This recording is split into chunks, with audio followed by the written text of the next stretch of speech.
Mashallah, 69.10. Ibig sabihin 70 pesos na. Ay nako, kikita pa ba tayo? Yun, good morning mga bossing ko. Good morning mga bilan. Biyahe na ulit tayo. Time check is 9:47 AM. So babiyahe na tayo, pero magpapagas muna tayo ngayon para malaman natin kung kumusta yung naging biyahe natin kahapon. Kung hindi ba tayo lugi sa taas ng gas ngayon, tapos baba ng pamasahe. Ito yung na-consume natin na gas, oh. Yan, di ba? So 3 bars na rin yan. Magpagas muna tayo.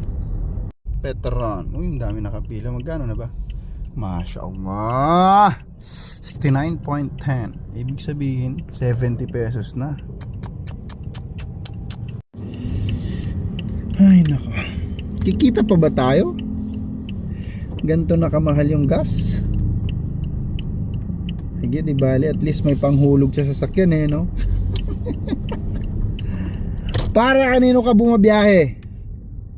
Para na lang kay Toyota? Magkano kaya? Magkano? Yan na. Tumataas na.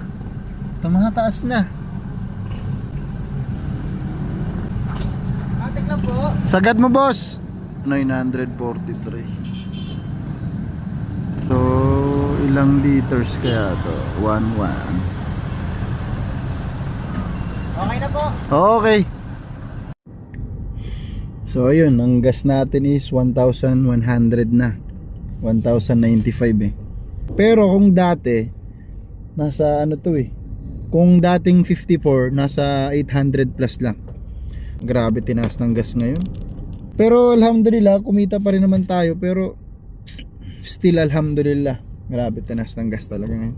Tataas pa daw to sa Martes. Ewan ko na lang ano na mangyayari sa atin.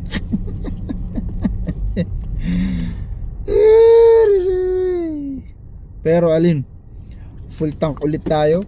Bakbak na naman. Bakbak. Bismillah. Woohoo! Big fish.